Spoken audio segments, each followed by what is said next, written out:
Matin. 7h11 sur Europe 1. Dimitri Pavlenko, vous recevez ce matin le directeur de la revue France Catholique, Aymeric Pourbet. Oui, bonjour Aymeric. Bonjour Dimitri, bonjour à tous. On vous retrouve tous les dimanches sur Europe 1 et sur CNews. Enquête d'esprit de 13h à 14h. Aymeric, ce soir, début du week-end de Pâques avec donc le lundi férié qui viendra clore la Semaine Sainte. C'est la solennité la plus importante de l'année devant Noël pour les catholiques. Peut-être rappelez-nous pour commencer ce que l'on va commémorer ce week-end, Aymeric.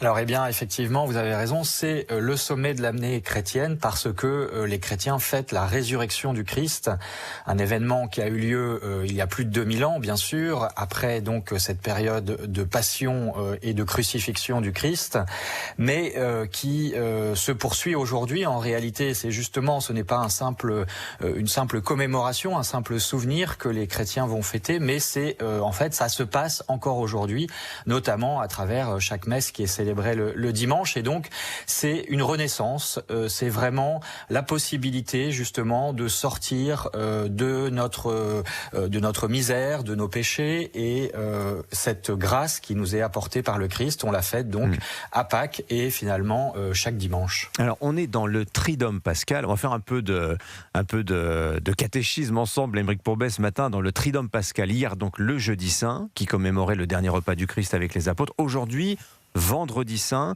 c'est presque une journée de deuil finalement, ce Vendredi Saint dans lequel nous entrons, Aymeric.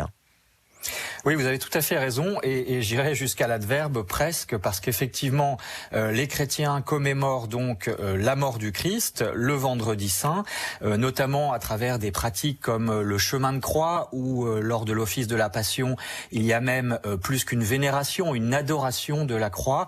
Mais cependant, ce n'est pas totalement un deuil, parce qu'évidemment, on n'adore pas un cadavre. Les chrétiens n'adorent pas un cadavre. Les chrétiens croient à l'espérance de la résurrection, et donc même à travers cette atmosphère de deuil qui est vécue aujourd'hui, Vendredi Saint, il y a l'espérance de Pâques, donc dans 3 jours, ou même dès le samedi soir, à la vigile pascale, où là, ça va être le retour de la lumière, ça va être la bénédiction de l'eau qui va servir au baptême, et donc il y a déjà cet espoir, cette espérance de la résurrection, ce qui fait que on n'est pas totalement non plus déploré et en pleurs. Alors c'est particulier parce qu'il n'y a pas d'Eucharistie, c'est-à-dire le sommet de la messe pendant cette période d'octave pascale dans lequel on est. C'est 8 jours qui ont commencé dimanche dernier, qui vont s'achever lundi avec le lundi de Pâques. Il n'y a pas d'Eucharistie célébrée aujourd'hui quand on va à la messe. Aymeric Pourbet, pourquoi ? Parce qu'effectivement, c'est une manière aussi de s'associer à cette mort du Christ, puisque si le Christ est mort, il ne peut pas y avoir de consécration des hosties qui matérialisent en réalité sa présence. Dans la foi de l'Église, le pain et le vin deviennent le corps et le sang du Christ. C'est ce qui se passe à chaque messe. Le Vendredi Saint, les chrétiens en fait peuvent néanmoins communier, mais ce sont des hosties qui ont été consacrées la veille, donc pour marquer ce jour de deuil. Alors d'ailleurs, si vous êtes allé visiter une église, vous avez peut-être remarqué que depuis 15 jours, les crucifix sont voilés, ils sont recouverts d'un drap. Depuis 15 jours, ils vont être dévoilés aujourd'hui, Aymeric. Alors, il va falloir attendre un petit peu. Effectivement, ils vont être dévoilés plutôt demain lors de la vigile pascale, parce que effectivement, le voile des crucifix, des statues de saints dans les églises symbolise le fait que pendant le carême, on est dans une période de pénitence, et donc on n'a plus le secours des saints. Vous savez, il est d'usage d'appeler Sainte Rita quand on est dans une situation désespérée, ou Saint Antoine quand on a perdu ses clés. Par extension, on a besoin de l'aide de ces saints dans la vie chrétienne, et là on en est privé en quelque sorte, au moins symboliquement en tout cas, lorsqu'on voile leur statue. Alors allons un petit peu à Rome maintenant, Aymeric Pourbet, si vous voulez bien, parce qu'il va se passer des choses. Léon XIV, le pape élu l'année dernière, va porter la croix, mimant la geste de Jésus il y a 2000 ans, et puis il va aussi prononcer cette bénédiction que tout le monde quand on connaît le nom mais ne sait pas forcément à quoi ça renvoie, la bénédiction Urbi et Orbi. Alors ça ce sera dimanche. Qu'est-ce que c'est que cette bénédiction ?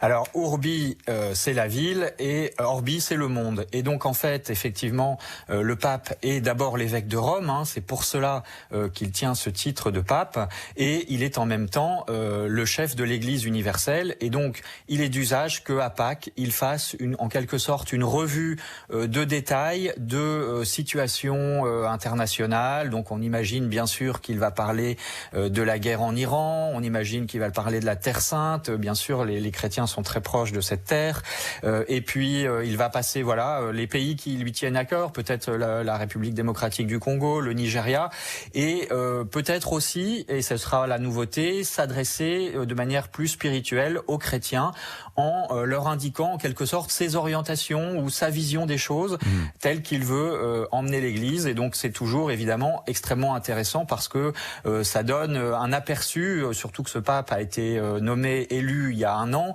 Donc on le connaît, on commence à le connaître, mais on le connaît encore un peu mal.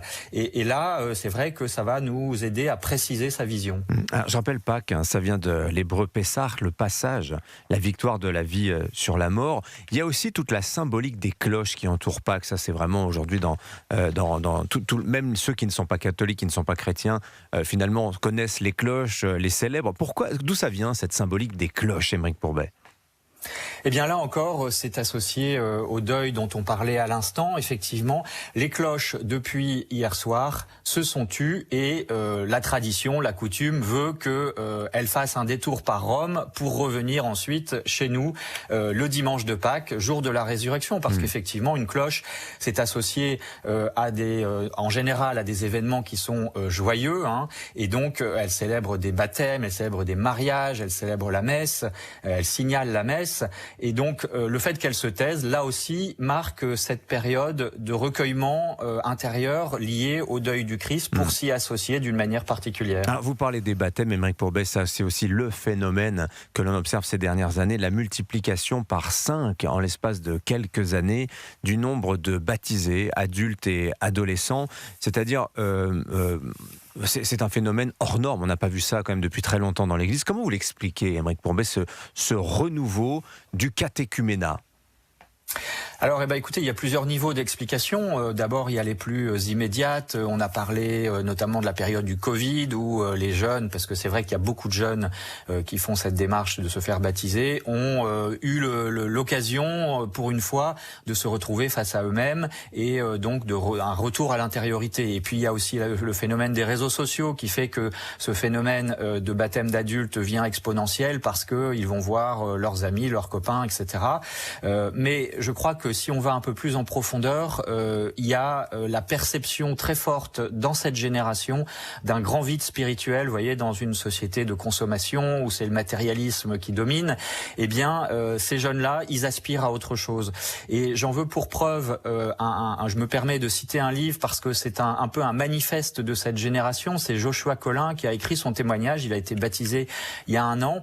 Et en fait, il cherchait, ses parents n'étaient pas croyants ou pour une part athée, et en tout cas lui n'avait rien reçu, et il s'est arrêté pendant 2 heures à la cathédrale de Rouen où il a vraiment eu la perception qu'il y avait autre chose justement que cet horizon matérialiste dans notre monde, et il s'est découvert à cette occasion, donc il a cherché, héritier d'un trésor extraordinaire, les églises, les cathédrales, le patrimoine intellectuel, les pèlerinages, enfin tout ça, tout ce qui est le trésor de l'église en fait, et qu'on ne présente plus malheureusement, ou alors dans quelques rares médias, de bons médias, et donc il a fait cette démarche de baptême. Et ce qui est extraordinaire, c'est que justement, il parle de cette génération qui a peur de l'avenir, la peur écologique, de la guerre, le phénomène No Kids. Vous voyez, eh bien, à partir de ce moment-là, à partir de son baptême, il a retrouvé une confiance en l'avenir, mais surtout, bien sûr, une confiance en Dieu. Et donc, ce trésor extraordinaire, maintenant, il se considère comme un héritier et il veut l'approfondir. Et ça, c'est aussi un peu le défi, d'ailleurs, de cette génération, qui est de persévérer après le baptême, parce qu'on peut se réjouir, et il faut, bien sûr, se réjouir de ces baptêmes, mais après, par contre, il faut tenir dans la vie ordinaire, si je puis dire, chrétienne, et ça, c'est pas toujours facile. Merci Aymeric Pourbet. Donc Joshua Collin, que vous nous recommandez, on vous lira aussi dans la revue France Catholique, et tous les dimanches sur CNews et sur Europe 1, Enquête d'Esprit, c'est de 13h à 14h. Merci Aymeric Pourbet d'avoir été avec nous ce matin sur Europe 1. Bonne journée. Merci Dimitri.